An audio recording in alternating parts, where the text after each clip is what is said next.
Ang kwentong ito ay hango sa totoong buhay. Mula ito sa isa nating kabayan na itago na lang natin sa pangalang Isko. Taong 1980, Batangas. Sa baryo San Lucas, tuwing papalapit ang hating gabi, napapansin ng mga aso ang anino sa paligid. Isa lang ang iniisip ng mga tao: huwag lumabas, huwag sumigaw, huwag guluhin si Isko. Si Isko ay tahimik, mabilis maglakad, mabigat ang hakbang. Halos hindi lumalabas kapag araw. Pero kapag nasimulang umalingaw-ngaw ang iyak ng manok sa hindi pa oras, sigurado silang maglalakad siya sa tabing kalsada, suot ang luma niyang jacket at may bitbit na pulang bag. Amoy sunog ang balat niya. Araw-araw pinapahiran ang buong katawan ng itim at malapot na langis na siya raw mismo ang gumagawa mula sa nyug, tuyong ahas at kung ano pang dapat malaman ng karaniwang tao. Pero may iisa lang na taong hindi natatakot sa kanya. Si Doming, ang tagapagluto sa karenderyang malapit sa istasyon ng Barangay Tanod. Isko, may pinatay na manok sa likod ng bakuran nila Mang Ernesto. Wala ng puso eh. Ilang araw na daw? Kagabi lang. Pero hindi yun ang una. 3 na ang alaga nawawala sa magkakaibang bahay. Saan daw nagsimula? Kay Aling Pura. May nahanap daw siyang mga bakas eh. O sige, gabi tayo pupunta. Hindi na nagtatanong si Doming. Alam niyang hindi pala kwento si Isko. Pero sa tuwing sumasama siya sa gabi, natututo siyang may mga bagay na hindi kayang ipaliwanag ng dasal. Gabi ng Lunes, madilim ang buwan. Isinuot ni Isko ang kanyang pulang bag. Sinindihan ng sigarilyo at tinignan si Doming. Meron ka bang dalang gasera? Meron. At saka asin. Nagdala na din ako. Hindi natin kakailanganin yun. Naglakad sila panorte kung saan puro masukal. Ang hanging malamig ay may amoy na alinsangan. Habang lumalalim ang gabi ay lalong lumalabo ang hangin. Sa gilid ng bahay ni Aling Pura, may nakita si Isko na tuyo ng dugo sa damuhan. Umupo siya sa lupa, dinampi ang daliri sa bakas ng dugo at saka inilapit sa ilong. Hindi lang puso ng manok ang kinuha niya. Ha? Ano pa? Lahat ng kalamnan, kinuha nun. Hindi nagsalita si Doming. Alam niyang kapag ganito ang tono ni Isko ay may kasunod na. Sa loob ng ilang oras, narating nila ang gilid ng ilog kung saan may lumang kubo. Doon madalas nagtatago ang mga nilalang na masyado pang mangmang, mga gutom, mga bagong sabak. Tahimik si Isko. Hinubad ang jacket at inilabas ang panyo mula sa pulang bag. Ang panyo ay kulay abo, pero sa sulok ay merong burda. Lumapit si Doming sa gilid ng pintuan ng kubo. Bitbit nito ang gasera. Isko, parang may gumagalaw sa loob ah. Hindi na sumagot si Isko. Binuksan ang pintuan gamit ang paa. Isang malakas na sipa sabay pasok. Napasigaw si Doming nang may tumalsik na nilalang. Maliit, kalbo, at may mata na parang sa ahas. Bumunot si Isko ng kutsilyo na ang hawakan ay yari sa sungay ng kalabaw. Walang pag-aalinlangan, inundayan niya ng saksak sa dibdib ang nilalang. Umangil ito ng napakalakas. Umusok. Ay nako, bata pa. Aswang ba yan? Hindi pa buo. Hinog sa gutom. Pumasok sila sa loob. May mga buto ng manok, balat ng pusa, at isang sanggol na tila patay na pero gumagalaw pa ang daliri. Boy pa to ah. Diyos ko, iligtas mo siya. Kalmahan mo yung sarili mo. Halika na. Binuhat ni Isko ang sanggol at saka lumakad palabas ng kubo na parang walang nangyari. Iniwan na nakatihaya ang nilalang na pinatay. Nakanganga. Parang gustong bumangon uli pero hindi na kaya. Kinabukasan, kumalat na naman ang usap-usapan. Tahimik na naman si Isko bakit ba parang wala siyang pakiramdam? Hindi tao yun, hindi rin nalimaw. Pero amoy siyang sunog. Sa dako naman ni Kapitan Uro, ang matandang tanod ng barangay ay muling nakasimangot sa loob ng opisina. O Domeng, bakit kasi sinasamahan mo pa yung hayop na yan? Kung hindi dahil sa kanya, siguradong mapapahamak tayong lahat. Hindi natin kailangan ng mamamatay tao. Hanggat merong halimaw sa paligid mo, kakailanganin mo si Isko. Hindi na sumagot si Kapitan. Umayos na lang ng upo at tinikom ang bibig. Sa mga sumunod na linggo, may sunod-sunod na nawawalang kambing pero walang gustong humingi ng tulong. Takot silang lumapit kay Isko. Natatakot sila na baka kung anong dala nitong sumpa kapag lumapit sa kanya. Hanggang isang gabi bumalik si Aling Sela, isang matandang ermitanya na biglang sumulpot mula sa kabundukan. Domeng, sabihin mo sa kaibigan mo, hindi na basta halimaw ang paparating. Ano po? Ano pong ibig niyong sabihin? Hindi ko alam kung anong meron. Pero iba na ang galaw nila. Hindi na kagaya dati. Lalong dumidilim ang gabi. Hindi sapat ang pagdarasal lang. Pero si Isko, malaki ang may tutulong niya. Tumalikod si Aling Sela at muling nawala sa dilim. Wala na siyang dagdag na paliwanag. Gaya ng dati, hindi na nagtaka si Domeng. Kinabukasan habang kumukuha ng ulam sa karinderya, tinabihan siya ni Isko. Hindi to umupo. Nakasandal lang sa poste at may hawak na kape. May nakita akong paniki kahapon. 3 beses na umikot sa likod ng bahay ni Mang Andoy. Sigurado ka bang paniki lang? Malaki. At saka, hindi umiilag sa ilaw. Tumango si Domeng. Alam niya na kapag ganito na ang simula ng usapan, ang susunod ay malagim na trahedya. Gabi ng Miyerkules, madilim ang kalangitan. Walang buwan. Ang mga ilaw sa poste ay pundi. Parang may pumipigil sa kuryente. Parang sinadya. Naglakad si Isko at Domeng sa gilid ng bukid. Ang hangin ay mabigat. Sa palagay mo ba, aswang na naman yan? Hindi lang basta aswang. Siguradong mas malaki to. May nararamdaman ka? Yung amoy niyan, parang nabubulok na dugo. Nandito yan at saka baka 3 sila. Bumunot si Isko ng panyo mula sa pulang bag. Ibinuhos dito ang kaunting langis. Kinusko sa batok, sa leeg at sa braso. Ano ba talaga yung langis na yan? Pangtaboy ng duwag at pantawag naman sa mga may bayag. Hindi pa man sila nakakaikot. May narinig silang iyak mula sa taniman. Matinis, tila batang nilunod. Tumakbo si Isko at sumunod si Domeng. Dala-dala ang gasera. Pagdating sa gitna ng taniman, nakita nila ang isang kalabaw na nakabulagta. Bukas ang tiyan. Nilapa. Sa tabi nito ay may aninong mabilis ang galaw. Itim. Mahaba ang leeg at naglalaway. Nakita ni Domeng ang mga mata na kulay abo.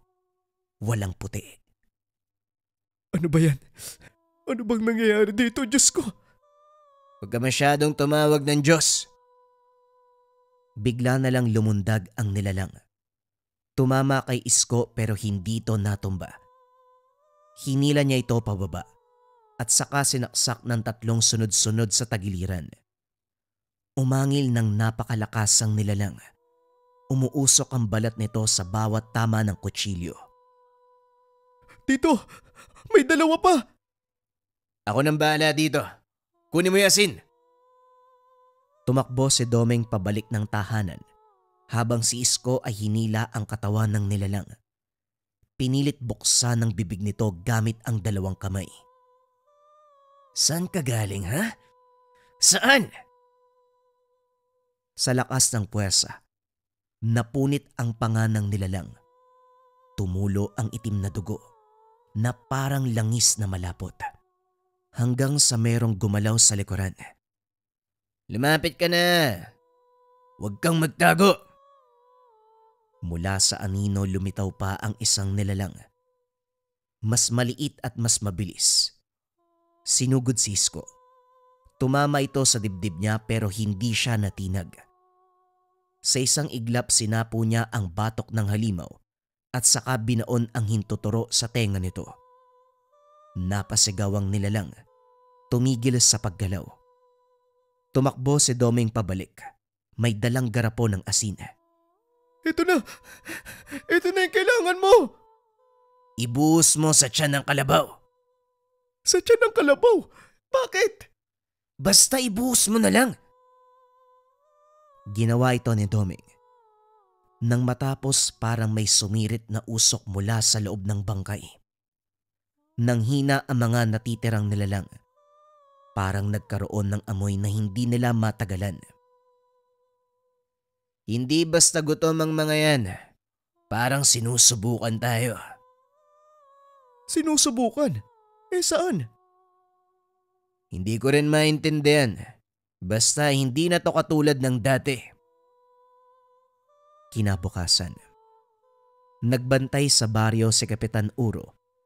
Pilit tinanong ang ilang tao tungkol sa nangyari. Pero lahat ay takot magsalita. Isa lang ang tanong ko. Ano bang ginagawa ng mamang yong gabi-gabi? Gumagawa ng mga bagay na hindi mo kayang gawin. At anong tingin mo sa kanya? Bayani? Hindi ho. Pero mas mabuti nang nandyan siya kaysa mapahamak ang buong baryo. Pagsapit ng linggo ng gabi, muling nawala ang isang buntis. Nawala na parang bula. Walang bakas. Walang ingay na naganap. Tanging dugo lang sa likod ng bahay at ang basag na salamin ng lampara. Tumambad ito kina Isko at Domeng kinabukasan. Hindi na nagtanong si Isko. Hindi na nagsalita. Sa muling pagsapit ng dilim ay muling tinahak ang masukal na parte ng San Lucas. Walang ilaw at walang ingay. Sa likod ng puno ng akasya, may nakita silang butas sa lupa. Malalim. Amoy nabubulok. Nilapitan nito ni Isko. Anong tawag dito? Pugad ba yan? Hindi pugad yan. Isang uri ng lagusan. Lagusan? Papunta naman saan yan? Hindi ko rin alam. Pero hindi yan para sa tao. At hindi rin yan gawa ng hayop. Sa gilid ng butas ay may gasgas na parang gawa sa kuko, pero mas mahaba sa braso ng tao. Biglang humampas ang hangin. Kumidlat kahit walang ulan. Tumindig ang balahibo ni Domeng. Isko, umuwi na kaya tayo? Hindi pa tayo pwedeng umalis dito. May darating pa. Habang nakatayo si Isko sa gilid ng butas, naramdaman ni Domeng ang malamig na simoy ng hangin na parang may hininga. Isko, parang may sumusunod ah. Hindi yan sumusunod. Nag-aantay yan. Mula sa butas unti-unting umakyat ang amoy na kilala na ni Isko. Halimaw na hindi na bago, pero hindi rin matanda. Bago lang sa lupa, parang sanggol na sabik sa dugo. Humugot si Isko ng maikli ngunit matalim na gulok. Naroon ito sa pulang bag. Oh, parang bago yan ah. Hindi mo naman yan dala noon ah. Hindi ko rin sana gagamitin, pero ngayon baka kailanganin. Lumuhod si Isko. Isinawsaw ang dulo ng gulok sa maliit na bote ng langis. Nang sumayad ito, umusok na ang bakal. Bigla na lang may umalulong mula sa loob ng butas. Matinis, parang pinagsamang iyak ng sanggol at sigaw ng lasing. Anong hayop yun? Hindi yan uri ng hayop. Pero batay sa amoy, parang alam ko na. Lumabas mula sa butas ang isang nilalang na halos hindi makita ng buo. Parang usok na may katawan. May dalawang mata lang na putlang-putla sa kadiliman. Sumugod ito kay Isko. Sa bilis ng galaw hindi na nasundan ni Domeng ang kaganapan. Pero bago pa man makalapit ang nilalang, sinundot ito ni Isko sa dibdib gamit ang gulok. Tumigil ang nilalang sa ere. Parang napunit. Nahati sa gitna. Nahulog sa lupa na parang tela. Pare, ano ba yan? Hindi ito ang huling lalabas dyan. Mag-antay ka. Muli na namang narinig ang paggalaw mula sa kailaliman. 2, 3, 4 na anino ang gumagalaw sa paligid ng butas. Hindi pa man lumalabas, umaalingaso na ang amoy na bulok ng laman at sirang itlog. Halika na, hindi pa ba tayo uuwi? Hindi tayo aalis sa lugar na ito hanggat hindi sila namamatay. Isang nilalang na may 4 na paa at ulo ng tao ang unang lumundag palabas. Ang balat nito ay parang hinog na bangkay. Namumula. Sinugod nito si Isko, pero sinalubong niya ng sipa sa tagiliran. Tumilapon nito pero kagad na bumangon. Muli siyang lumundag. Pinaikot-ikot ni Isko ang gulok. Isang hiwa sa hangin. Sumapul sa hita ng nilalang. Umusok uli ang sugat at napaangil ng napakalakas. Kasunod nito lumabas ang ikalawa. Mas matangkad na parang tikbalang, pero walang ulo. Nasa dibdib ang mga mata. Umuungol pero parang boses ng babae. Isko, 2 na yan. Hindi lang 2, 3. Meron pa sa likod mo. Napalingon si Domeng. Isang maliit na nilalang ang gumagapang sa lupa. Mabilis. Parang ahas na may 2 paa. Tumalon nito papunta kay Domeng pero nasalo ni Isko sa ere. Binaon niya ang gulok sa dibdib. Itinapon sa gilid. Sumugod ang nilalang na walang ulo. Hindi tinamaan ang gulok ni Isko sa unang atake. Kaya gumamit siya ng taktika. Inantay niyang sumugod at saka tinadyakan sa tuhod. Nang lumod ito, sa kanya tinaga ang batok. Hanggang sa dumanak ang likido na parang alkitran. Hindi ako tatabla ng pananakot niyo. Pero ito, kakaiba ang amoy. Anong kakaiba yung amoy? Bakit anong meron? Parang pinagsama-samang lahi. Hindi ito galing sa iisang ina. Parang inipon. Parang sadyang ginawa. Paghupa ng pag-atake, 4 ang namatay na nilalang. Isa sa kanila ay buhay pa. Humihinga pero hindi na gumagalaw. Lumod si Isko. Tinapik ang pisngi nito. Pilit binuka ang bibig. Saan kayo nanggaling? At sinong nagpadala sa inyo? Hindi ito nagsasalita pero ngumiti ng nakakaloko. Bumuga ng asul na usok mula sa bibig. Napaatras si Domeng. Oh, ano yun? Bilisan mo! Ibigay mo sa akin yung asin! Pilit pinakain ni Isko ang asin sa bunganga ng nilalang. Uminit ito at pumutok. Parang itlog na nabasag. Nagtalsikan ang mga itim na likido sa damuhan. Hindi lang basta taggutom ang mga nilalang. Hindi lang pagkayok sa laman ang nakikita ko. May gumagawa ng mga ganito.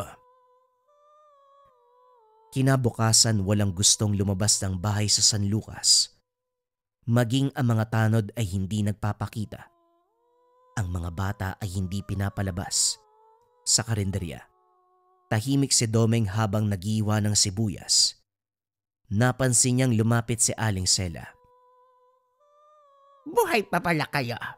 Akala ko hindi na kayo makakabalik. 4 yung nakita namin kagabi. Ibang-iba ho sila. Kaya nga dapat maganda. Maganda. Para saan naman po? Sa muling pagbukas ng lupa. Kapag nagsimula silang lumabas nang hindi tinatawag, ibig sabihin ay may bagong pugad. Ayaw ni Isko na magpaliwanag eh. Ang gusto lang niya, putulin na ang mga kalaban. Sabihin mo sa kanya, hindi lahat ng kalaban ay mapuputol. Lumalim ang gabi pero hindi umuwi si Isko. Sa halip ay nakaupo siya sa gitna ng sementeryo. Sa pinakalikuran, sa ilalim ng puno ng santol, doon siya madalas nagpapahinga. Sa tabi niya nakalapag ang gulok, panyo at pulang bag. Binuksan niya ang bote ng langis. Inamoy. Tila mas matapang ang amoy ngayon. Mas mabaho at makate sa ilong. May narinig siyang yapak sa damuhan kaya hindi muna gumalaw. Pabalik-balik ka dito. Hindi ka ba napapagod? Hindi ako naparito para magpahinga. Nandito ako para ipaalala na merong nagbabantay. Pero hanggang kailan? Hanggat merong halimaw. Sa gitna ng dilim sa sementeryo, tanging mga kuliglig at huni ng uwak ang gumagalaw sa paligid ni Isko. Tahimik siyang nakatitig sa mga libingang walang pangalan. Hindi ka ba matutulog? Ang tulog para sa mga walang bantay. Baka isang araw, ikaw ang hindi mabantayan. Hindi na sumagot si Isko. Tumingala siya at sa itaas ng punong santol, may nakitang puting imahe. Nakatayo sa sanga at hindi gumagalaw. Hindi mo kailangang magtago sa taas. Kung lalaban ka, bumaba ka dito. Tahimik ang paligid, pero ang sanga ng puno ay unti-unting bumibigat. Gumagalaw at biglang nabali. Isang nilalang ang bumagsak sa lupa. Hubog ng tao, balat ng ahas at walang bibig. Walang pagdadalawang isip na sinugod si Isko. Isko, mag-iingat ka! Dumating si Domeng hawak ang gasera. Akala ko, wala kang kalaban ngayong gabi. Wala dapat, pero mukhang may nagpabot ng balita. Umatras si Isko sa kanan. Mabilis ang nilalang. Tumama ito sa dibdib niya. Pero hindi siya nagpadaig. Bumaon ang mga kuko ng halimaw. Pero pinilipit ni Isko ang kamay nito at binigwasan sa sentido. Gumulong-gulong sa lupa ang nilalang. Ano bang klaseng hayop yan? Hindi yan hayop. Tropa. Tropa nino? Ng kung sino mang nagpapalabas sa kanila.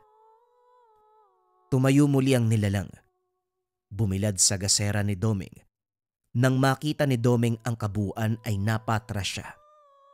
Wala itong bibig, pero meron siyang 4 na mata. Ano ba ito parang... Hindi mo kailangan ikumpara. Patay na lang natin. Hinugot ni Isko ang kanyang gulok. Muli niyang pinahiran ng itim na langis. Humalo ang amoy ng usok sa damong basa. Sumugod siya. Isang saksak sa tagiliran ng nilalang. Hindi tumagos. Aba ayos, mukhang matibay ito. Tinaga niya ito sa batok. Umatungal ang halimaw. Kahit wala itong bibig. Sa ikatlong ulit napatigil sa paggalaw. Pero hindi pa rin bumabagsak. Bakit parang hindi mo mapatay? Mapapatay ko yan, pero hindi pa sa ngayon. Inangat ni Isko ang gasera ni Doming at saka ibinuhos ang langis sa ulo ng nilalang. Sa unang patak, nagsimulang umusok ang ulo nito. Paano mo naman nalaman? Pare-pareho sila ng balat. Pare-pareho ng wangis. Pare-pareho ng presensya. Nang maubos ang langis, parang nadurog ang loob ng nilalang. Bumagsak ito na parang basang papel. Wala ng tunog. Wala ng galaw. Kinabukasan bumalik si Isko sa sementeryo. Hindi para maganap. Para lamang umupo. Tahimik sa ilalim ng punong santol. Naglatag siya ng banig. Maya-maya ay lumapit si Doming. Anong ginagawa mo dito? Dito ko inilibing ang unang nilalang na pinatay ko. Dito? Wala ka bang takot? Kung matatakot ako sa patay, edi sana, takot din ako sa sarili ko. Hindi na sumagot si Doming. Naupo na lang siya sa tabi ni Isko. Pareho silang nakatingin sa langit. Gabi ng Sabado, may narinig na bulong-bulungan sa baryo. May natagpo ang bangkay sa paanan ng kabundukan. Isang lalaki. Wasak ang leeg. Wala ng dila. Pero ang mas nakakatakot, may mga ukit sa dibdib nito na parang pinalantik ng matulis na kahoy. Pinuntahan sila ni Isko at Doming. Sa katawan ng lalaki ay may nakasulat. Hindi pa ito ang umpisa. Huh? Anong ibig sabihin yan? Hindi ko rin alam pero siguradong may problema tayo. Anong klaseng problema? May tao nga na gumagawa ng halimaw. Habang papalapit ang bagong buwan, dumadami ang nawawala. Paminsan bata, paminsan matanda. Pero ang kakaiba, wala ng dugo sa eksena. Wala ng palatandaan, parang inubos at nilamon. Si Isko mas madalas nasa labas. Hindi na natutulog. Sa tuwing dumidilim, wala na siya sa karinderya ni Doming. Hanggang isang gabi, may dumating sa baryo, isang lalaking hindi nila kilala. Suot ay barong, puro putik, maputla at tahimik. May dalang kahon na puno ng panyo. Si Isko, alam mo ba kung nasaan? Bakit mo naman hinahanap si Isko? Gusto ko lang makita kung sino ang nakakapatay ng mga nilalang. Huh? Anong alam mo? Alam kong hindi siya ordinaryo at alam ko na hindi siya nag-iisa. Tahimik si Doming habang nakatitig sa lalaking nakabarong. Maputla ito. Tila hindi sanay sa sikat ng araw. Nakatayo lamang sa harapan ng karenderya. May hawak na kahon na may lamang mga lumang panyo na may sulse. Sabihin mo sa akin, anong kailangan mo kay Isko? Gusto ko lang siyang makilala. Matagal ko na siyang pinapanood. Sino ka ba kasi? Sabihin na lang natin na isa kong gumagawa ng mga bagay na hindi sinasadyang mabuhay. Biglang lumabas si Isko mula sa likod ng karenderya.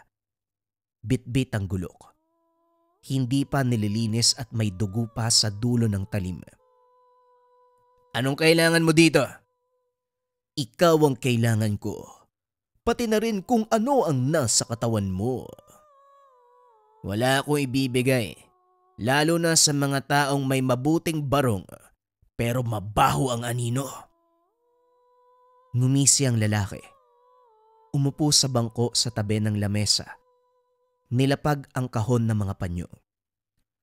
Alam mo bang hindi lang halimaw ang kaya kong gawin? kaya ko ring gumawa ng katulad mo. Kaya mo rin bang humarap sa akin nang hindi nanginginig ang tuhod? Hindi ako lalaban, pero sila ang haharap sa'yo. Tumayo ang lalaki. Tinapik ang kahon. Bumukas ito ng kusa at mula sa loob, may lumabas na 6 na insekto. Malaki at itim, parang mga uod, may mata at ngipin. Tumalon ng mga ito papunta sa paligid. Tumama sa lupa at saka lumaki. Unti-unting naging mga nilalang na may balat ng kahoy, mukha ng sanggol at katawan ng baboy ramo. Isko, ano ba yan? Ikaw, dalihan mo. Pumasok ka sa loob. Hindi kita iiwan. Hindi to ang oras para magtapang-tapangan. Bilisan mo! Lumapit ang unang nilalang. Sumugod kay Isko. Tinaga niya kagad sa leeg pero hindi to napugutan.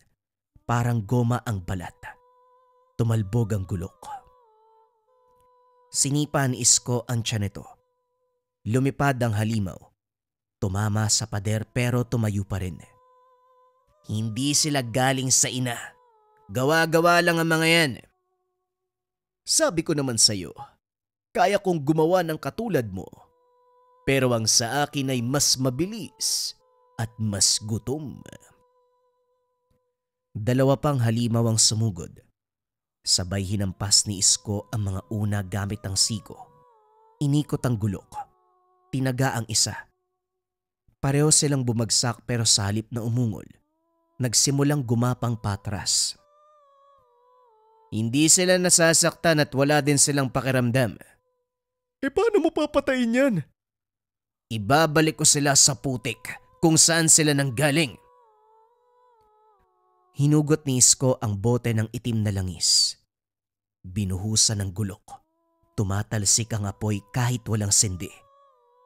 Sumugod ang natitirang 3 nilalang. Inantay lang ni Isko ang tamang galaw. Sa bawat lapit nila tinatamaan niya ng gulok. Hindi para patayin, kundi para markahan.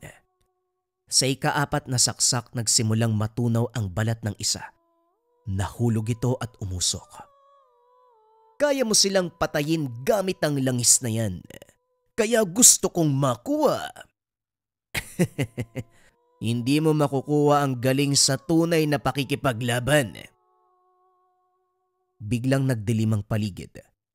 Naputol ang kuryente. Umalingaw-ngaw ang sigaw ng mga aso mula sa ibang bahagi ng baryo. Anong nangyari? May paparating ba? Hindi lang isa. Mula sa likod ng karinderya ay may narinig silang kaluskos. Tila tumigil ang hangin. Lahat ng halaman ay hindi gumagalaw. Isang kakaibang nilalang. Matangkad. Payat. May balat na parang kahoy na hilaw. Walang mata. Pero may butas sa ulo na umuuga. Bawat hakbang nito ay tumutunog ang lupa. Pare, anong klaseng hayop na naman yan? Hindi yan isang hayop. Mukhang proyekto ng ulupong na yan. Yan ang una kong tagumpay. Wala siyang puso pero may pandinig. Wala siyang mata. Pero nakikita ang galaw ng dugo. Sumugod ang nilalang. Mabilis. Para itong hangin na may laman. Tumama kay Isko. Pareho silang bumagsak. Tumalsik ang gulok at napatras si Doming. Sa lupa pinipigilan ni Isko ang mga kamay ng nilalang. Pero bawat segundo, parang lalong lumalakas. Kumakapit sa braso ni Isko at umiinit. Hindi ito normal. Sinubukan niyang sipain ang tagiliran pero hindi gumalaw ang nilalang. Isko! Isko! Tumakbo si Doming. Dinampot ang bote ng langis. Hindi siya sanay pero wala ng oras. Binuhos niya ito sa likuran ng nilalang. Sa unang pagpatak ng langis ay nagwala ito. Nabitawan ito ni Isko. Tumayo si Isko at dinampot ang gulok. Isang matinding taga ang binitawan. Tumilapon ng nilalang at umusok ang laman. Umungol sa hangin. Hindi mo sila kayang tapusin lahat. Kada napapatay mo ay siguradong may isa pang lalabas. Pwe, ganun ba? Lumapit si Isko sa lalaki. Hindi mo ko kayang patayin. Wala akong laman at wala rin akong dugo. Pero meron kang muka at sapat na ang bagay na yon. Isang malakas sa suntok ang pinakawala ni Isko. Tumama sa muka ng lalaki. Napatras at nabitawan ang kahon ng panyo. Dinampot ni Isko ang kahon. Tinignan ng loob.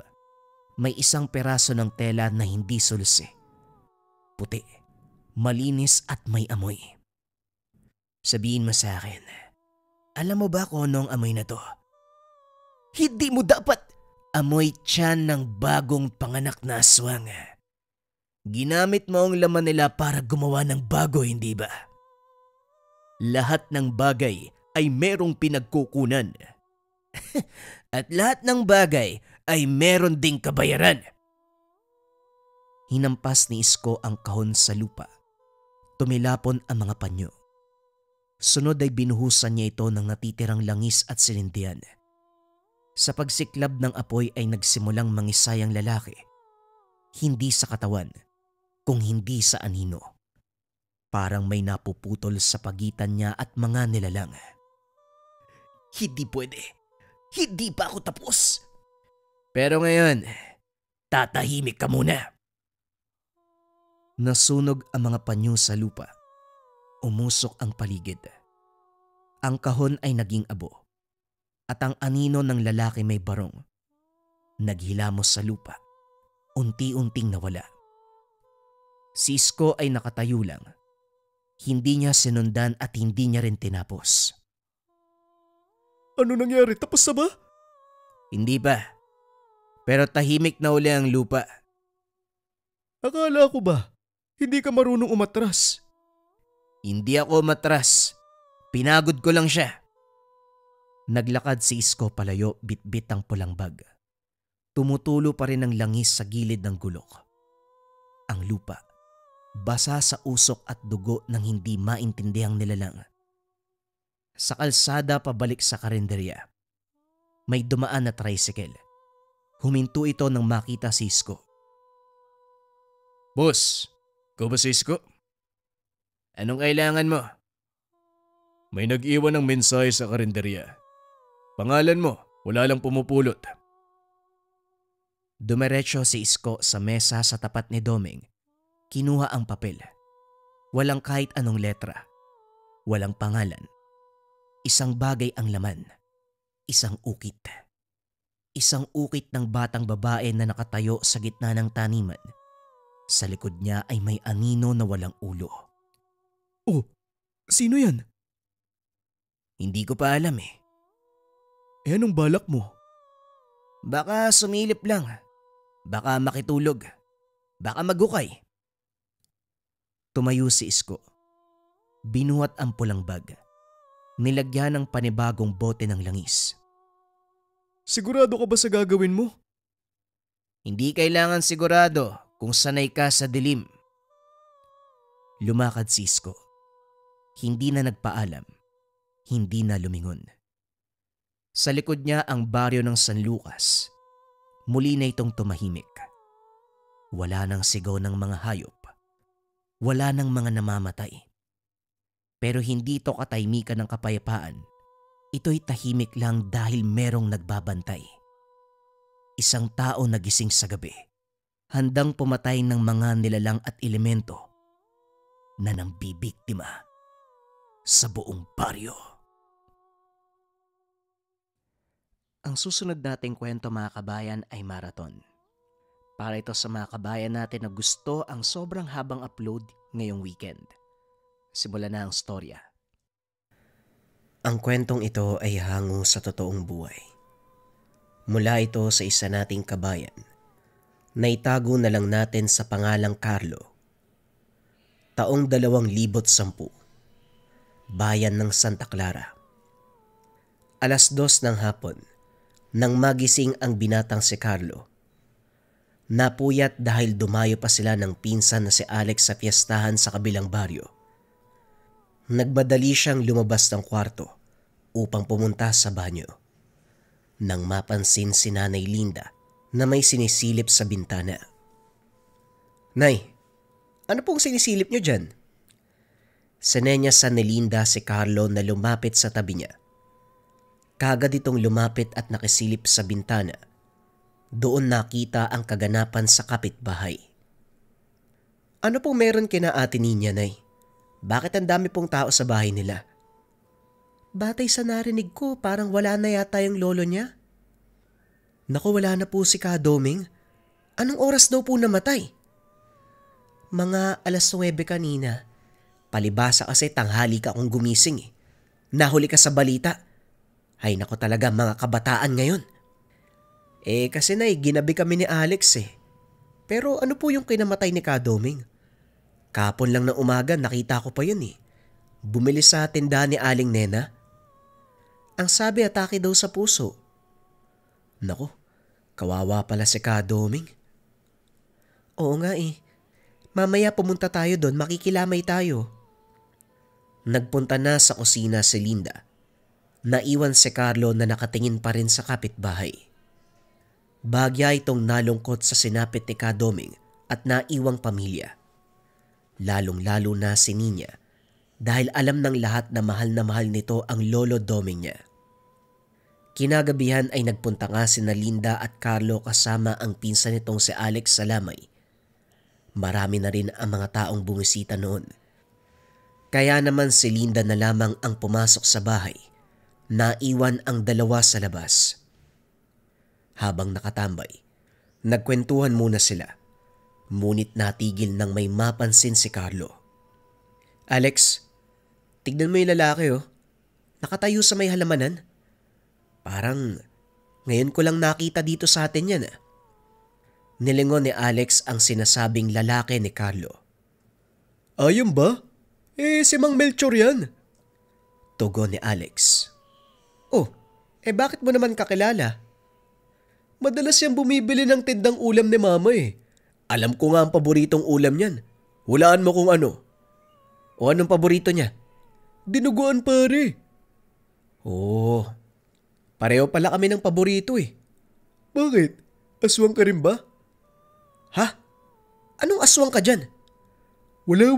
Halika na nga sa loob ng bahay. Baka mayroong sopas." Hindi maalis ang tingin ni Carlo sa lalaking si Melchor. Kaya naman itinulak siya ni Alex papunta sa pinto ng bahay. Bandang 12:00 ng gabi, nagpa siyang umuwi sina Carlo. Habang palabas ng bakuran, muling napansin si Melchor na naroon pa rin sa may mga halaman. Hindi na masyadong pinansin. Tumuloy na lamang sa pinakamalapit na tindahan sa kanila upang magpagpag. 3 araw na ng lamay ni Kadoming. Hindi na ganun karami ang taong bumibisita. At dahil kapitbahay lang ni Carlo sila Ninya, palagi silang pumupunta ni Alex doon. Kaso nga lang ng gabing iyon, bigo ang dalawa na makabisita. Nagpatulong kasi ang kapatid ni Carlo sa isang proyekto kaya gabi na natapos. Kinabukasan ay nagising si Carlo dahil sa ingay ng mga tao mula sa labas. Dali-daling lumabas ng kwarto upang mag-usisa kung anong rason bakit maingay. Bumungad kagad sa kanya ang kumpol ng tao na nasa harapan ng bahay nila Ninya. "Nay, ano pong meron kila Ninya?" Na kunwari ay nagwawalis sa bakuran nila ng mga tuyong dahon. Lumapit ito kay Carlo at bumulong. Ang sabi, nawawala daw yung katawan ni Kadoming." Nagulantang si Carlo sa sinabi ng nanay niya. Ang kaninang inaantok pa, biglang nagising sa balitang natanggap. Paano mawawala yung katawan ni Kadoming? Hindi naman pwedeng maglakad yun, patay na yun eh. Hinampas siya ng walis tingting ng nanay. Puro kakalokohang bata ka. Masamang magbiro sa patay ha. Si nanay naman, Hindi naman ako nagbibiro eh. Paano mawawala yung bangkay? Malamang may kumuha, kaya nga nawawala eh. 3:00 ng madaling araw nung mawala ang bangkay. Nakatulog yung bantay eh. Pagkagising nila, puno na ng saging yung nasa loob ng kabaong. Nangilabot ang buong katawan ni Carlo sa kwento ng ina. Sa tanang buhay. Ngayon lamang siya nakarinig ng balita na ninakaw ang patay. Ano ba naman yan? Sino kaya magnanakaw ng bangkay ni Kadoming? Walang may alam, pero malakas ang kutob na mga kapitbahay natin. Balbal ang kumuha kay Kadoming. Ang balbal, isang uri ng halimaw na maaaring may halintulad sa isang aswang. Ang kaibahan nito sa aswang, mga bangkay o mga patay ang kinakain ng mga balbal. Samantalang ang mga aswang naman, kumakain ng mga buhay na tao, partikular na ang mga sanggol sa sinapupunan ng mga buntis. Nagtataglay ito ng mabahong amoy. Ang bawat bangkay na hinahawakan nito, pinapalitan niya ng katawan ng puno ng saging. Nay, hindi naman totoo yung balbal eh. Huwag mo nga lakasan yung boses mo. Baka nasa tabi lang yung mga yun. Si nanay nagpapaniwala sa mga ganyan. Lumayo nga po kayo kay Aling Auring kung ano-ano yung nasasagap niyo eh. Nang dahil sa pangyayaring iyon, nagkaroon ng malawak na paghahanap ang mga mamamayan ng Santa Clara. Ilang araw din ang inabot nito. Ngunit wala ni isang bakas ng katawan ni Kadoming ang natagpuan sa kahit saang sulok ng baryo. Tulad ng hinala ni Linda at Aling Auring, ang balbal ang naisip ng mga tao, pangunahing salarin sa nangyayari. Bagamat hindi naniniwala, palagi pa ring sumasama sa paghahanap sina Carlo at Alex. Napadpad na tayo rito malapit sa paanan ng bundok. Hanggang ngayon, wala pa rin tayong nakikita. Oo nga eh. Ilang araw na tayo naghahanap eh. Walang usad. Patuloy lang sa paglalakad ang dalawa nang may maapakan na matigas na bagay si Carlo. Teka, ano ba to? Pinagmasdan nilang mabuti ang natapakan. Nagkagulo ang dalawa nang makumpirma. Buto ng tao ang natapakan ni Carlo. Pare, yan yata yung buto ni Kadoming eh. Naku po, natapakan ko pa. Napansin ng kasama nila mula sa baryo. Nagkakagulo ang dalawa. Kaya naman lumapit ang kapitbahay na si Mang Robert. Oh, ano bang pinagkakaguluhan yung dalawa? Nilingon ni Carlo ang lalaki. Kagad na pinakita ang buto sa lupa na kanina lamang ay natapakan niya. Mang Robert, meron pong buto. Sinundan ni Robert ang direksyon kung saan nakaturo ang kamay ni Carlo. Nakita niya ang sinasabing buto. Ay siyaga! Ay buto nga yan! Mang Robert, hindi kaya kay Kadoming yung buto na yan? Tinawag ni Mang Robert ang kanilang mga kasama. Ipinakita ang nakitang buto. Hinala ng ilan, yon ang buto ni Kadoming. Kaya naman kagad silang naganap ng naglalakihang talahib sa lugar. Nagbabaka sakali na makita pa ang ibang parte ng katawan. Maya-maya ay sumigaw ang ilan sa mga kasama. Natagpuan ang iba pang buto ni Kadoming. Nagsipagpuntahan sina Carlo sa itinuturong parte ng lugar. Tumambad sa kanila ang isang kalansay. Makikita rin, sira ang barong na suot ni Kadoming noong nakaburol ito. Mga kasama, walang duda, si Kadoming nga to. Teka, yung balbal ba yung may gawa nito sa bangkay ni Kadoming? Hindi imposible. Mukhang tama nga si Auntie Linda. At ang iba nating mga kapitbahay, balbal talaga yung pwedeng gumawa nito. Naging mabuting tao at mamamayan ng Santa Clara si Kadoming. Walang sino man ang nagawa niya ng masama. Siguradong hindi tao ang gumawa niyan sa kanya. Tama kayo mga bata. Balbal nga ang nakikita kong salarin sa pangyayaring ito. Tignan niyo mga buto. Sabay na tumingin si Carlo at Alex sa mga buto. Kung mapapansin niyo, wala nang natitirang laman sa katawan ni Kadoming. Talagang sinaid. Kung ito ay ninakaw lang para ipatapon dito sa pana ng kabundukan, dapat naagnas pa. Pero ngayon, purong buto na lamang. Tumango ang dalawa, sumang-ayon sa sinabi ni Mang Robert. Mahirap man paniwalaan. Dapat doble ingat ang mga taga-baryo.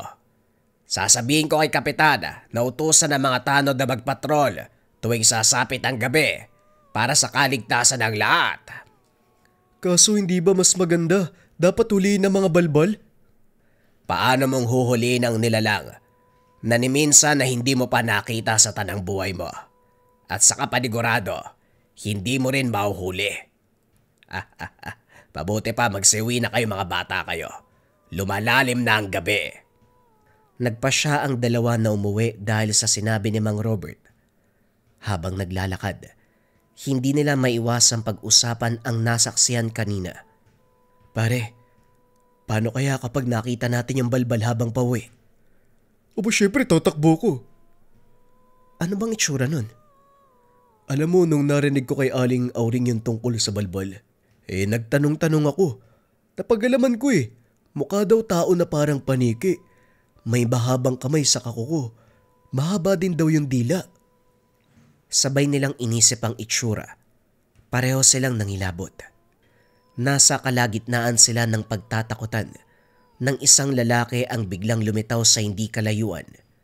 Nakatayo lang ito sa ilalim ng posteng may kumukurap-kurap na ilaw. Pare, nakakatakot yung lalaki sa may poste Baka yan yung balbal na sinasabi nila. Tatakbo ba tayo? Bilisan na lang natin maglakad, pare. Hindi na nakasagot si Alex. Inunahan na nito ng takbo ang takot na nararamdaman. Napatakbo na lang din si Carlo. Sa pagdaan nila sa harapan ng lalaki sa poste, unti-unting bumagal ang pagtakbo ng dalawa. Dahil napansin nila, normal na tao lang ang nakatayo sa may poste. Si Mang Melchor ba yan? Oo, si Mang Melchor nga. Ano ginagawa niya dyan sa poste? Nananakot ba siya ng tao? Nang makalagpas sa harapan ng poste, nagmadali uli silang maglakad. Nang mga oras na yon ay iisa lamang ang naisip nila. Bakit ganun? Amoy nabubulok. Oo nga nasusuka ako. Bilisan natin. Makalipas ang ilang minuto, narating nila ang tahanan nila Carlo. Hinihingal pa ang dalawa. Napansin sila ni Nanay Linda. Oh, ano bang nangyari sa inyo? Para kayong hinabol ng aso Natatawa si Aling Linda sa itsura ng dalawa. Samantala, hindi makasalita si Carlo at Alex. Nang makahinga ng maluwag ay nagtanong na ito. Nay, si Mang Melchor kasi, nakatayo dun sa may poste Nakakatakot Oo nga, auntie. Hindi siya kumikilos Tapos pagdaan namin amoy nabubulok. Ano ka mo amoy nabubulok? Malansang nabubulok ba? Tumango ang dalawa. Nabalisa si Linda sa naging sagot ng mga ito. Ikinandado ang pintuan. Sinarado ang mga nakabukas sa bintana. Wala nang lalabas sa inyong dalawa Dito ka na matulog, Alex. Bakit naman po? Hindi po ako nakapagpaalam sa nanay ko. Baka makasalubong niyo uli yung balbal. Mas mabuting nandito lang kayo. Hindi na muling umimik si Linda. Naiwan ang dalawang binata sa sala ng kanilang bahay na puno ng katanungan. Hindi nila mawari kung tama ba ang hinala na si Mang Melchor ang balbal o talagang natakot lang ang kanyang nanay sa sinabi nila. Lumipas na ang mga araw, hindi pa rin humuhupa ang bali-balita tungkol sa nangyari sa bangkay ni Kadoming. Marami ang naging opinyon ng mga tao sa pangyayaring iyon. Merong nagsasabi na may lihim na kaaway daw si Kadoming. Ang iba ay baka dahil daw sa ipinagbabawal na gamot. Lahat ng chismis na pwedeng kumalat. Narinig na ng lahat sa baryo. Hindi makapaniwala ang pamilya ni Kadoming sa sinapit ng matanda. Tulad nila Linda at Aling Auring, naniniwala ang mga ito na isang balbalang kumuha sa bangkay ng kaanak. Samantalang si Carlo at Alex, ilang linggo nang hindi pinalabas ng kanilang nanay dahil sa takot na makasalubong ang balbal. Ilang linggong binabagabag ang isipan ng dalawa na merong posibilidad si Mang Melchor ang balbal. Kaso nga lang wala silang sapat na ebidensya upang patunayan ang hinala nila. Hindi nagtagal, nagkaroon na naman ng patay sa baryo ng Santa Clara, isang batang lalaki na may edad na 10, nalunod sa ilog habang naglalaro kasama ang iba pang batang kaedaran. Batay sa kwento ng mga kasama, tumalon ito mula sa mataas na tipak ng bato. Pagbagsak sa tubig, marunong daw itong lumangoy, kaya nagtaka sila kung bakit hindi na nakaahon. Huli na ang lahat nang malaman nilang nalulunod na pala ito. Bangkay na nang dumating sa ospital. Kawawa naman yung nag-iisang apo ni Maring Celia, no? Ang bata pa nun eh. Oo nga, kawawa rin si Maring Celia. Mahal na mahal nila yung bata. Nakikita ko, hinahatid niya araw-araw sa paaralan yung apo niya. Nakakalungkot lang at gano'n ang sinapit ng bata. Hindi talaga natin masasabi ang panahon. Kaya dapat para sa mga bata, hindi muna hinahayaang maligo sa ilog nang walang kasamang matanda Ay sinabi mo pa. Teka, saan ibuburo lang katawan ng bata? May balita ka na ba, Linda? Sa pagkakalam ko, doon daw sa chapel malapit sa bahay ni Kapitan Ibuburol. Maigi nga at malapit lang, mapupuntahan natin para makilamay At saka si Kapitan mismo nagsabi, sa chapel na lang daw ibuburo lahat ng namamatay sa baryo para mabantayan ng maayos. Hindi na magaya sa nangyari kay Kadoming. Sumalangit daw ang kanyang kaluluwa. Tuluyan nang naiburol ang katawan ng bata. Marami ang pumupunta araw-araw para makilamay sa namatayan na pamilya. Sa lamay ay naroon uli ang dalawang magpinsan na Carlo at Alex. Maliit lang ang kanilang baryo, kaya halos magkakakilala ang mga taga rito. Tahimik sa loob ng chapel. Ang maririnig lamang ay hikbi ng ina ng bata. Sa gilid naman naroon ang iba pa nilang kapitbahay upang tumulong sa pagtanggap ng bisita. Naupo lamang ang dalawang binata. Nang may mapansin sila, bagay na nakita nila nung nakaraan sa lamay ni Kadoming. Oh, si Mang Melchor na naman yan Aba oo nga no. Ano kayang ginagawa niyan sa labas? Parang statwa hindi gumigibo. Ganyan-ganyan yung galawan niya lalo na nung lamay ni Kadoming Ewan ko pare, pero iba yung kutob ko kay Manong Melchor na yan Nagkatinginan ang dalawa at saka bumulong si Alex kay Carlo. Hindi kaya pare, balbal si Mang Melchor? Aba syempre hindi malabo. Batay sa mga kinikilos niya, mula nung nakaraan pa, parang balbal talaga Kung sabihin kaya natin kay Kapitan? Kaso nga lang wala tayong sapat na ebidensya. Di maghahanap tayo ng ebidensya. Saan? At paano tayo maghahanap? Hindi nga natin nakakausap si Manong Melchor Pupunta tayo sa bahay niya. Ano, nababaliw ka na ba? Hindi ba delikado yung gagawin natin? Paano kapag nahuli tayo? Hindi yan. Akong bahala sa'yo. Marahang tumayo si Alex. Sinundan siya ni Carlo. Kaso nga lang paglabas sila ng chapel, nabunggo nila ang isang taga-baryo, si Dante.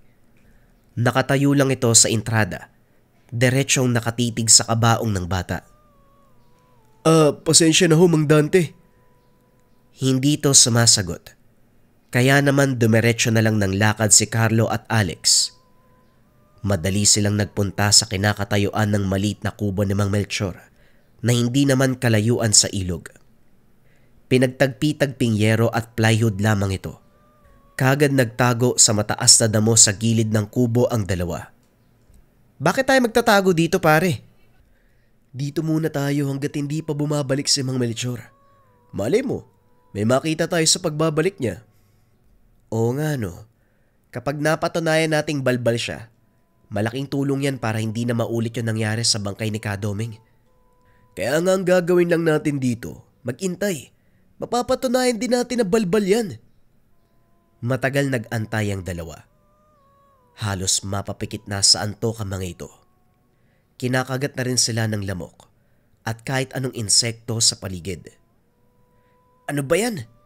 Puro pantal na yung binti ko sa kagat ng lamok eh. Huwag kang maingay. Mamaya may makarinig sa'yo eh. Muling natahimik si Carlo sa pinagtataguan. Lumipas ang ilang oras. Nakarinig sila ng mahinang yabag. Naglalakad papunta sa kubo. Sinilip nila ang paparating. Nakita si Mang Melchor. Pumasok ito sa loob ng kubo. Ilang sandali lang ang lumipas ay muling lumabas. Merong dalang itak. Labis ang takot na naramdaman ng dalawa. Sa kabila ng nararamdaman, pinilit nilang kumalma upang makahanap ng sapat na ebidensya. Naglakad si Mang Melchor papunta sa grupo ng puno ng saging na nakatanim sa kaliwang bahagi ng kanyang kubo. Doon ay sinimulan niyang tabasin ang isang puno ng saging. Pabulong na nag-usap ang magpinsan.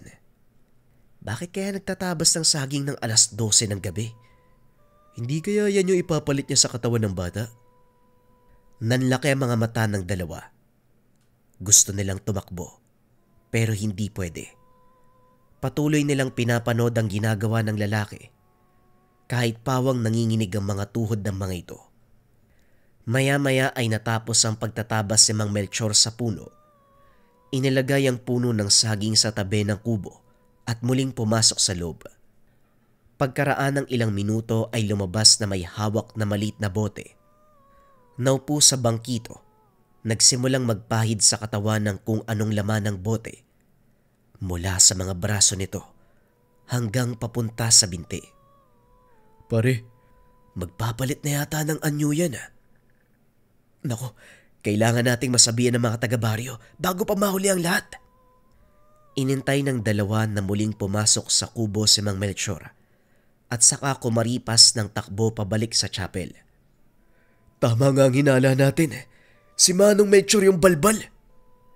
Mabuti nga nakatakas tayo bago magpalit ng anyo eh. Kung hindi baka tayo pa yung naging biktima nun. Bilisan mo ang takbo pare, baka mabutan pa tayo. Nang makarating sa chapel, nakaagaw sila ng pansin. Hinihingal si Carlo at Alex. Binigyan sila ng tubig ng isa sa mga tao roon. Pinakalma bago tanungin kung ano ang dahilan ng kinikilos. Mga iyo, saan ba kayo nanggaling? Nakita po namin yung balbal. Ano ka mo, nakita niyong balbal? Saan niyo nakita na mapuntahan at mahuli natin? Si Manong Melchor po. Siya po yung balbal. Nagulat ng lahat ng tao nang marinig ang sinabi ni Alex. Maririnig ang bulungan. Kanya-kanyang opinyon patungkol sa sinabi ng binata. Totoo pong sinabi ni Alex, maniwala po kayo. Nakita po namin eh. Nagtatabas po ng puno ng saging si Manong Melchor. Nagpahid sa katawan niya ng likido mula sa maliit na botelya. Nagtatabas ng puno ng saging? Ganitong oras? Opo, kahit puntahan po natin ngayon eh. Makikita niyo sa gilid ng kubo niya, naroon po yung katawan ng saging. Siguradong yon ang gagamitin niya, pampalit sa katawan ng bangkay. Ay, Diyos ko. Dapat mahuli ang balbal. Nang mga sandaling ito, nagmamadali ang mga kalalakihan sa baryo. Kumuha ng kani-kanilang sandata upang gamitin sa paghuli sa balbal. Nagtipon na rin ang kapitan at mga tanod. May dalang solo ang mga ito dahil madilim ang paligid. Anak, mas mabuti siguro dumito na lang kayo ni Alex. Baka mapahamak pa kayo eh. Maring Linda, sila ang nakakita sa balbal, kaya dapat kasama sila. Pero... Nay, hindi po kami mapapahamak. At isa pa, marami naman kaming pupunta doon eh. Mare, kasama si Mang Robert at Dante, kaya wala kang dapat ipag-alala. Narinig ni Robert ang sinabi ni Aling Auring, kaya nilapitan nito si Linda. Huwag kang mag-alala, Linda. Akong bahala sa anak at pamangkin mo. Hindi sila mapapano kapag kasama ako. Lumakad na ang mga kalalakihan patungo sa bahay ni Mang Melchor. Samantalang naiwan naman ang mga babae na nagsimula na rin magdasal sa planong paghuli sa balbal. Sa tabi ng ilog, sa bahay ni Manong Melchor, naabutan nila sa gilid ng kubo ang sinasabing katawan ng saging na pinutol ni Manong Melchor. Ay, Melchor! Lumabas ka dyan! Sumabay na sa pagsigaw ang mga taga-baryo. Hindi naman nagtagal. Lumabas si Melchor sa kanyang kubo. Kita sa mukha nito ang pagtataka. Teka, anong ginagawa niyong lahat dito? Hindi na sumagot pa ang mga kalalakian. Sinunggaban nila si Melchor. Sinubukan pa nitong tumakas, pero kagad naigapos gamit ang dalang lupid. Ano bang kasalanan ko? Bakit niyo ako ginagapos? Hindi ka na makakapambiktima dito sa Santa Clara. Pagbabayaran mo ang ginawa mo sa bangkay ni Manong Doming. Ano ba? Ano bang sinasabi niyo? Huwag ka nang magmaang-maangan dahil hindi mo na kami maloloko. Alam namin na ikaw ang balbal na umaatake sa baryo natin. At bilang kapitan ng lugar na ito, hindi ko hahayaan na meron ka pang ibang mabiktima. Hindi makapaniwala si Melchor sa mga nangyayari. Hindi na siya tumakas pa dahil alam niya na wala siyang laban sa bilang ng mga kalalakihan na dumakip sa kanya. Nagkakamali kayo. Hindi ako ang tinutukoy niyong balbal. Hindi ako yun. Isa lamang akong hamak na mamamayan. Huwag naman kayong ganyan sa akin. May mga taong nakakita sa ginagawa mo, kaya hindi ka na pwedeng tumanggi pa. Tama! Dapat mo itong pagbayaran. Melchor, pasalamat ka. Wala kaming balak na patayin ka sa kabila ng mga ginawa mo sa baryo. Maniwala kayo sa akin. Kahit patayin niyo ako ngayon, hindi mawawala ang balbal sa baryo na to. Huwag ka na maraming satsat pa, Melchor.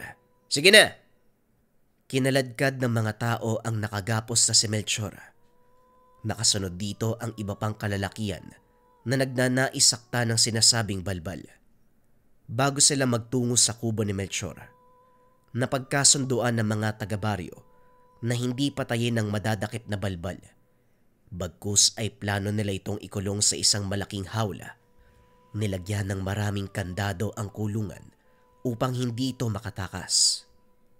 Yan, dyan ka na babagay. Tignan natin kung makatakas ka pa sa kamay namin. Sinubukang yugyugin ni Melchor ang hawla. Ngunit gawa ito sa matibay na metal, kaya hindi kayang lusutan. Oh, bakit hindi ka pa magpalit ng anyo para makatakas dyan? Nasaan yung nakakatakot mong itsura? Ilabas mo yung pakpak mo, pati yung mahaba mong dila at matulis na kuko. Sa ngayon ay naluluwa na dahil sa kanyang sinapit. Sa hindi kalayuan naroon si Carlo at Alex. Nakatanaw sila sa hawla na pinagkulungan kay Melchor.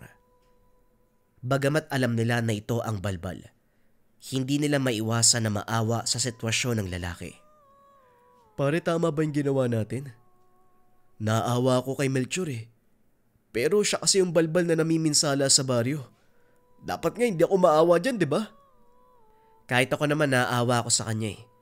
Pero mas nakakaawa kasi yung nangyari sa bangkay ni Kadoming. Yun na lang din ang iniisip ko para matigil yung konsensya sa utak ko.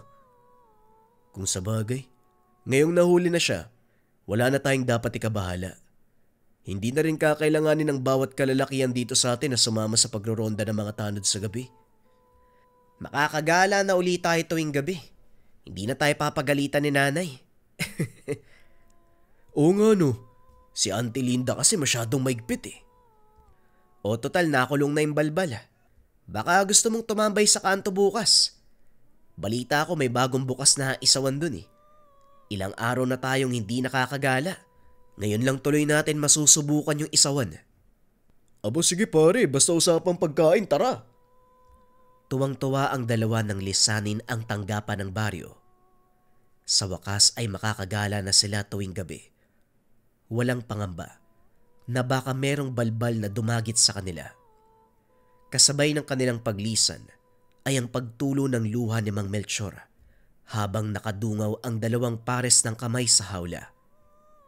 3 araw na ang lumipas. Huling gabi ng burol ni Roy. Ang batang kamakailan lang na nalunod sa ilog. At dahil huling gabi na ito, Dinagsa ng taong gustong makaramay ang chapel kung saan ito nakaburol. May ilan na nagbigay ng kanilang mga donasyon para sa pamilya ng namatay. Naroon si Linda upang tumulong at mag-asikaso sa mga bisita. Ay nako, bakit ba ang kalat naman dito? Eto mga batang takbuhan ng takbuhan. Hindi na napagod ang mga yan. Sinisimot ang nagkalat na balat ng inumin at plastik ng mani. Mga bata yan, hayaan mo na, Linda. Linisin na lang natin at bumalik tayo sa loob. Magluluto pa tayo ng sopas. Ano pa nga bang magagawa natin? O mga bata, dahan-dahan sa pagtakbo ha? Nang matapos linisin ng kalat, nagmamadaling pumasok sa loob ng chapel ang dalawa. Iniwan namang naglalaro pa rin sa labas ang mga bata. Hanggang sa napansin ng isa sa mga bata ang nakabaliktad na walis tingting. Kinuha niya ito upang gamiting laruan. Sa kabilang banda, bitbit ang isang supot ng isaw at barbecue. Masayang naglalakad sa kalagitnaan ng maliwanag na gabi si Carlo at Alex. Galing na naman sila sa isawan mula sa kabilang kanto. Nagustuhan nila ang lasa at timpla ng sausawan, kaya palagi nilang binabalik-balikan. Sulit tong nabili natin pare pero busog na ako. Ibibigay ko na lang kay nanay. Nasa chapel pa si Auntie Linda ngayon, di ba?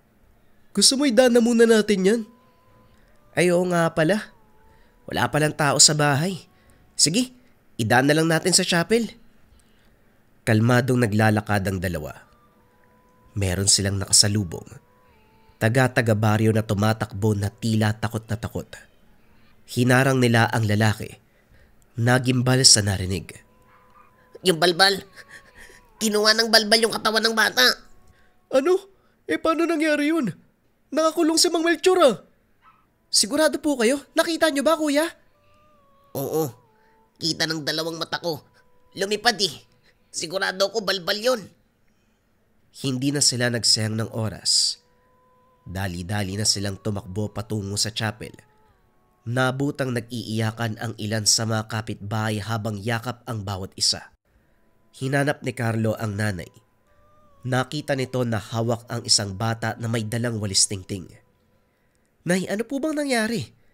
Nasaan po yung iba nating kapitbahay? Nasaktan po ba kayo? Diyos ko, mabuti at ayos kayo ni Alex. Wala namang nasaktan sa amin pero yung bangkay ni Roy, kinuha ng balbal Kung alam ko lang na makakatakas si Melchor, hindi ko sana hinayaan tong bata na tanggalin yung walis tingting Para saan po ba yung walis tingting? Hindi kaagad nakasagot si Linda, sapagkat nakita nito ang pagdating ng matandang albularyo na si Nestor. Mula pa ito sa kabilang bayan, kaya naman lubos ang kanyang tuwa nang makita ito sa kanilang baryo. Alam ni Linda ang dahilan kung bakit naparito ang albularyo. Ang paglalagay ng walis tingting ng nakabaliktad sa pintuan, mabisa upang hindi makapasok ang balbal sa isang lugar. Subalit sa oras na tanggalin ito ng kung sino man, parang iniimbita nyo na ang balbal sa pakay niya dito. Nestor, mabuti naman po't nakarating kayo. Kailangan po ng Santa Clara ng tulong nyo Nakasuot ng puting damit at kulay maroon na pantalon. Kitang-kita din ang medalyon sa kanyang dibdib. Nay, siya po ba yung albularyo na palagi niyong sinasabi sa amin? Oo, siya nga yun. Nung gabi na umuwi kayo ni Alex at sinabi niyong nakita niyong balbal, nagpunta ako kagad kinabukasan sa kabilang bayan. Kumonsulta kay Nestor. Alam ko may kakayahan siya sa mga ganong bagay Ang payo niya sa akin, maglagay ng walis tingting sa labas ng bahay para hindi makapasok ang balbal. Tumigil sa pag-iyak ang ilan sa mga tao nang marinig ang sinabi ni Linda. Tila nabuhayan sila ng loob. Umasa para sa kapayapaan ng baryo. Nestor, tulungan niyo po kaming mahuli ang balbal. Si Melchor po yun Napakunot ang noon ni Nestor sa sinabi ni Aling Auring. Ano ka mo? Melchor? Oho, bakit ho? Kayong dalawa, dalhin niyo ako kay Melchor. Kaso nga lang hindi po namin alam kung nasan siya ngayon Siguradong nakatakas po yun sa kulungan niya. Kaya nga po nawala dito yung bangkay Mga hangal, hindi si Melchor ang balbal. Mali ang kinulong nyo. Pero nakita po namin siya. Huwag na kayo magpaliwanag. Bilisan nyo. Ang importante ngayon, madala nyo ako kay Melchor. Carlo, kung hindi si Manong Melchor ang balbal, siguradong nakakulong pa rin siya ngayon. Bilisan nyong dalawa. Marami nang nasasayang na oras. Maaari pa nating maibalik dito ang bangkay ng bata. Kagad na kumilos si Carlo at Alex upang ituro ang daan kay Canestor. Nakasunod din ang ilan sa mga taga-baryo upang mag-usisa sa mga susunod na pangyayari. Nang makarating sa tanggapan, sinalubong sila ng tao sa tanod. Itinuro kung saan nakakulong si Manong Melchor. Nagulat sila sa nadatnan. Totoo nga, nandito pa rin si Manong Melchor. Hindi nga siyang balbal.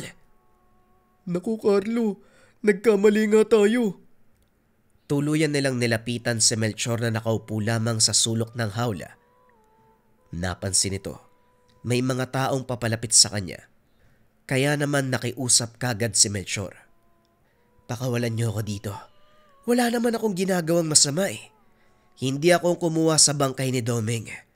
Matalik kong kaibigan si Doming. Hindi ko yun magagawa sa kanya. Kung ganun, bakit po kayo nakatayo sa labas ng bakuran nung gabi na binuburol si Ka Doming? Kahit nung araw nung burol ng bata, nandun din kayo eh. Nakita po namin kayo. Nagtabas kayo ng puno ng saging eh. Pagkatapos nun, may pinahid kayong likido sa katawan nyo. Hindi ko kayang pumasok sa loob ng tahanan dahil masakit sa akin na mawalan ng kaibigan. Kapareho ng sitwasyon sa batang si Roy. Malapit sa akin ang bata dahil palagi niya akong binabate. Paminsan binibigyan pa ako ng ulam kaya hindi ako makapasok sa sakit na nararamdaman. Parang pamilya ko na ako ituring si Roy kaya hindi ko matanggap na maging siya ay nawala. Dahil sa kagustuhan ko makabawi sa pagiging mabuti ng bata sa akin, naisip ko magandog sa kanyang lola Celia ng saging na tanim ko. Kaya nung gabing yon, nagtabas ako. Hiniwalay ang katawan ng puno. Bala kong kunin yung ubod eh. Gagawin ko sanang ulam sa mga darating na araw. Ang tungkol naman sa sinasabi niyong likido, langis yun mula kay Nestor. Pinapahid to sa aking katawan kapag nakakaramdam ako ng pananakit. Hindi muna kasi kayo nagtatanong. Napabuntong hininga si Canestor. Habang ang dalawang bata, nagsisisi sa lahat ng ginawa nilang pambibintang kay Mang Melchor. Mag-isa na lang ako sa buhay. Wala na akong pamilya dahil katulad ng sinapit ko dito sa Santa Clara, napagbintangan din sila. Sinunog ang bahay na tinutuloyan namin noon. Ako lang ang nakaligtas. Manong Melchor, patawarin niyo po kami ha, pinagbintangan namin kayo eh. Nadala po kami ng takot ng mga panahon na yun eh. Huwag kang mag-alala kaibigan, nandito na ako para iligtas ka. Ilalabas kita sa kulungan. Ang tunay na balbalang dapat mahuli. Tinanggal ang kandado sa hawla at pinakawalan si Mang Melchor. Sa wakas ay nakalaya na siya. Nagpasalamat ito sa lahat ng tumulong. Hindi na rin nagsayang ng oras sina Carlo. Kagad silang nagtanong kung saan nagtungo ang kapitan at mga tanod. Siguradong susundan ng mga ito ang balbal upang bawiin ang kinuhang bangkay. Malakas ang kutob kong nasa malapit lang ang balbal. Naaamoy ko masangsang niyang aroma. Ako rin eh. Parang may naaamoy ako. Bulok at malansa. Tinignan ang buong paligid. Tila nagmamasid sa kung anong maririnig na kilos sa tabi. Maya-maya pa, nakarating na sila sa paanan ng kabundukan. Baka nandun sa lugar kung saan natin nakita yung kalansay ni Ka Doming. Hindi pa man nakakarating. Tanaw na nila ang kumpol ng mga tao mula sa baryo. Naghahalughog sa mataas na damo. Bagamat may naaamoy silang mabaho, patuloy pa rin sila sa paghanap. Nasa na kaya yun? Napainto sa ilalim ng mataas na puno si Alex. Inayos ang tsinelas na suot dahil napigtas na yata ito sa kakatakbo. Habang inaayos, pasipol-sipol pa ito hanggang sa isang malamig na likido ang tumulo sa ulo niya. Huh? Ano to, kadiri naman? Kinapa ang likuran. Napansin ang kulay ng dugo. May halong laway ang nakapa. Dahan-dahang tumingala. nakita ang balbal. Nasa itaas ng puno, nilalantakan ang hawak na bangkay. Napasigaw si Alex. Naalerto din ang balbal. Lumipat sa iba't ibang puno upang tumakas. Bilisan niyo! Huwag niyo siyang hayaang makalayo dito! Tinugis ng mga tao ang balbal. Samantalang naghahanda naman si Canestor upang sagupain ito, gamit-gamit ang dalang langis. Nagtungo papuntang kabundukan ng balbal, kaya napahinto ang ilan sa kanilang mga kasama dahil hindi alam ang ruta na pasikot-sikot. Mas mabuti pa ako maghihiwalay tayo. Bubuo ng pangkat upang mas mapabilis ang paghanap sa kinaroroonan nito.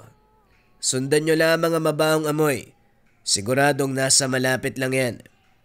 Saka umakyat ng kabundukan nang walang kasiguraduhan. Canestor, hindi po ba tayo susunod sa kanila? Hindi. Mananatili lang tayo dito hanggang sa makita ng gabay kong engkantong kinaroroonan ng balbala. Kumuha kayo ng mga bagay na maaaring lumikha ng malakas na ingay. Kahit ano, basta malakas ang tunog.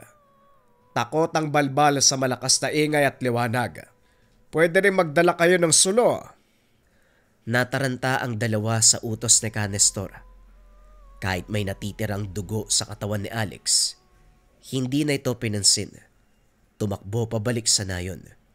Dumiretso sila sa bahay nila Carlo. Doon ay kumuha sila ng kaldero at iba't ibang bagay na magagamit sa paggagawa ng ingay. Dala ang mga gamit. Pinilit ng dalawa na tumakbo ng mabilis sa abot ng kanilang makakaya. Habang papunta sa paanan ng kabundukan, nakita ang mga kapitbahay na may dala na pang-ingay. Nang magsabi ng hudyat sa Canestor, gumawa na sila ng ingay. Sige, lakasan niyo pa ang pag-iingay. Maya-maya, siguradong lalabas din ang balbal. Kasabay ng paglakas ng ingay, ay siya ring paglakas ng hangin sa paligid. Makikita ang paggampas ng hangin sa mga puno, ang paglipad ng mga dahon, papunta sa rumaragasang ilog. Dala ng hangin ang mabahong amoy na nanggagaling sa balbal. Hindi nagtagal. Isang matinis na sigaw ang umalingaw-ngaw sa paanan ng kabundukan. Ramdam sa sigaw nito ang labis sa sakit. Kitang-kita nila ang balbal. Bumubulusok papunta sa kanila. Makasama, yumuko kayong lahat!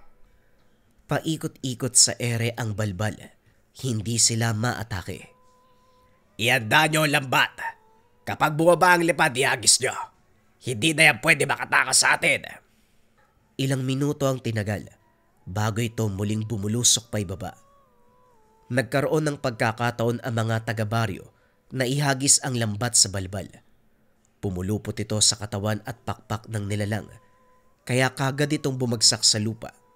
Gamit ang mahabang mga kuko, sinubukan itong tumakas sa pamamagitan ng paglaslas sa lambat.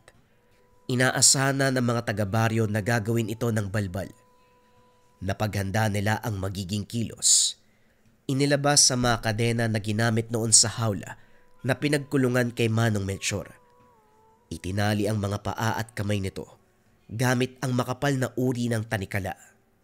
Sinigurado na wala na itong takas sa kanila. Ikulong sa hawla. Hindi yan pwede makatakas. Ayos na ba talaga? Nahuli na ba? Halos maihipa ako. Buti na lang napigilan ko. Huwag kang magpakampante. Hindi pa tapos. Ano ho, hindi pa tapos? Nahuli na yung balbala. Hindi na nagsalita pa si Canestor. Dumiretso ng lakad papunta sa kagubatan. Canestor, saan po kayo pupunta? Dito po yung daan pabalik sa nayon. Hindi sila nilingon ni Canestor na para bang wala itong naririnig. Napakamot na lang sa ulo ang dalawang binata. Halina kayo mga bata. Baka hindi na natin maabutan si Nestor. Mahirap maligaw sa agubatan ng ganitong oras. Robert, sumama ka sa akin. Naglakad na rin ito papasok sa loob ng kagubatan. Akala ko tapos na. Hindi pa pala. Habang tahimik na sumusunod si Melchor at Robert, wala namang humpay ang reklamo ng dalawang binata na kasama. Kulang na lamang maging tunog ng mga kuliglig ay pansinin. Napahinto ang grupo sa paglalakad nang makita ang figura ni Canestor. Nakatayo lamang ito sa harapan ng nakahigang putol na katawan ng akasya. Nang mas lumapit pa ang grupo sa bagay na nasa ibabaw ng akasya, naging malinaw sa kanila. Ito ang katawan ng batang si Roy. Napatakip na lamang sila ng ilong nang maamoy ang aroma ng nakakasulasok na laman. Wala na ang mga lamang loob. Bukas ang gitnang bahagi ng katawan. Kawawa naman. Patay na. Binastos pa. Walang ya talagang balbal. Kung binigyan nyo lang ako ng pagkakataon na patayin yon, talagang gagawin ko. Pasalamat tayo may natira pa sa bangkay ng bata. Kaunti lamang ang nakain ng balbal. Kung hindi ito nabantayan ng aking gabay, malamang nakuha na ito ng iba pang nilalang. Wala man lang akong nagawa para sa batang yan. Kung mamarapati nyo, hayaan niyong ako mismo ang kumarga sa bangkay niya pabalik sa chapel. Tumango bilang sagot si Canestor at Robert. Walang arteng binuhat ni Mang Melchor ang bangkay. Hindi alintana ang mabahong amoy. Tahimik lang ang grupo habang naglalakad. Walang ni isa ang gustong bumasag sa pagdadalamhating nararamdaman. Kasabay ng katahimikan nito, ang lihim na pagluha ng mga taga-baryo nang makita ang kalunos-lunos na sinapit ng paslit. Kinabukasan, sumapit na ang umaga sa baryo ng Santa Clara. Hindi pa rin malimutan ng lahat ang mga pangyayari noong gabi. Nananahan pa rin ang takot sa kanilang mga katawan dahil sa ginawa ng balbal. Muling ibinurol ang natitira sa bangkay ni Roy. Tulad nung unang araw ng burol nito, walang humpay pa rin ang pag-iyak ng kanyang nanay. Bilang nag-iisang anak lamang ni Carol, ang nanay ni Roy, hindi nito matanggap ang sinapit sa kamay ng balbal. Balo na ito kaya talagang ingat na ingat sa kanyang anak. Namatay ang nobyo dahil sa atake. Ni hindi man lang nalaman ng kasintahan na nagkaanak sila. Kaya tanging si Aling Celia na lamang ang katuwang nito sa buhay. Gustong gumanti ni Celia sa ginawa ng balbal sapo. Kaya naman kinaumagahan, kagad siyang pumunta sa tanggapan ng baryo kung saan nakakulong ang nilalang. Nakita niya ang hawlang pinagkukulungan nito. Balot ito sa kadena at malalaking tanikala. Lumapit si Celia sa hawla. Rumihistro ang gulat sa muka nang makita ang itsura ng balbal na nasa anyong tao. Dante! Ikaw ba yan? Bumalik sa kanyang alaala noong araw ng burol ni Roy. Nakita niya si Dante. Nakatayo lamang sa entrada ng chapel. Hindi pumasok sa loob upang makiramay. Kaya pala hindi makapasok dahil sa walis tingting na nakabaliktad. Walang niya ka, Dante. Paano mo nagawa yan sa sarili mong apo? Anong sinasabi mo? Anong apo ko? Kay tagal kong nilihim ang tunay na pagkatao ni Roy sa takot na mahusga ng anak kong si Carol na nadisgrasya. Pero ngayon sasabihin ko, para sa kaalaman mo, ang namatay mong anak na si Norman ang nakabuntis kay Carol, siya ang tatay ni Roy. Natigilan si Dante sa mga narinig mula kay Celia. Hindi ko sinabi sa ibang tao dahil ayaw din ni Carol. Paano mo nagawa yan sa sarili mong apo? Sumagot ka! Unti-unting mababakas ang pagsisisi sa mukha ni Dante. Hindi ko alam. Hindi ko alam. Tuluyang bumagsak ang luha. Ano pang silbi ng pag-iyak mo? Nilapastangan mo ang bangkay ni Roy. Nang araw na yun, nalaman ng buong baryo ang tungkol sa pagkatao ng balbal. Nagulat ang iba sa balita, habang ang iba nagkaroon lalo ng galit sa balbal. Matapos ang kaganapan, pilit ibinalik ng mga tao sa baryo ang sigla ng kanilang nayon. Nagbigay ng pagpapasalamat kay Canestor. Siya na rin ang bahala sa balbal. Sa kabilang dako naman ng Santa Clara, makikita si Carlo at Alex na nagtatabas ng puno ng saging. Bilang paghingi ng tawad sa pambibintang na ginawa kay Mang Melchor, tinulungan nila ang matanda sa mga gawain. Nagsilbing aral din sa dalawa ang kaganapan. Huwag kagad magbibintang. Huwag magpapakalat ng mga impormasyon, lalong-lalo na kung hindi ka sigurado sa mga sasabihin. Ngunit hindi rin masisisi ang dalawa. Sa takot na dala ng mga balbal, talagang hindi ka na makakapag-isip pa ng maayos.